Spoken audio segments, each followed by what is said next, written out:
সেদিন আমরা গেছিলাম নায়াগ্রা ফলস দেখতে। কানাডায় আছি আর নায়াগ্রা ফলস দেখতে যাব না, এটা তো হয় না। কানাডাতে আমরা যেখানে থাকি সেখান থেকে ফলস যেতে গাড়িতে প্রায় ১.৫ ঘন্টা মতো সময় লেগেছিল। আর এই ফলস যাওয়ার রাস্তাটা ছিল ভীষণ সুন্দর। সেদিন অবশ্য ফলস দেখার আনন্দে অতটা খেয়াল করিনি, আর যখন ভিডিওগুলো দেখছি তখন মনে হচ্ছে পুরো ভিডিওটাই যদি এই রাস্তাটাকে নিয়ে হতো তাহলেও কিন্তু খুব একটা খারাপ হতো না।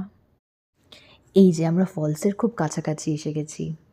আর এই জায়গাটার সবথেকে ভালো জিনিস হলো রাস্তার মাঝে ফুটে থাকা লাল হলুদ ওই টিউলিপগুলো। এত সুন্দর লাগছিল দেখে। আর ওই ২ প্রবাসী পাখি আমাদেরকে স্বাগত জানিয়ে ফলসের দিকে নিয়ে গেল। এই হচ্ছে নায়াগ্রা জলপ্রপাত। এত সুন্দর জলের কালারটা, অপূর্ব, মুগ্ধ হয়ে গেছিলাম দেখতে দেখতে।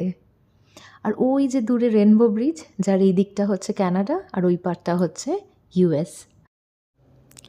এই যেই জায়গাটা থেকে জলের ওপরে রামধনু দেখা যাচ্ছিল, আর যে বোটগুলো দেখা যাচ্ছে ওই বোটগুলোতে করে জলপ্রপাতের খুব কাছাকাছি যাওয়া যায়।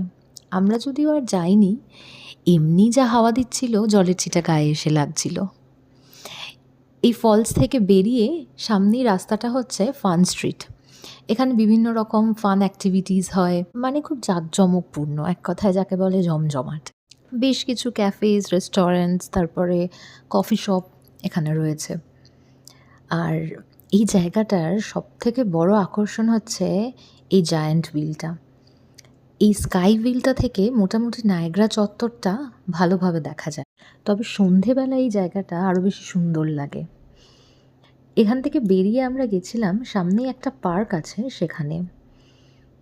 আর যেটা আমার সবথেকে ভালো লাগলো সেটা হচ্ছে পার্কে যাওয়ার রাস্তাটা। এই যে এইটা হচ্ছে সেই পার্কে যাবার রাস্তা। মনে হচ্ছিল সবুজের মধ্যে হারিয়ে গেছি। এত আনন্দ হয়েছিল সেদিন। অনেক ছবি তুলেছি, অনেক ছবি, ভিডিওস আর অনেক অনেক স্মৃতির সাথে করে বাড়ি ফিরলাম।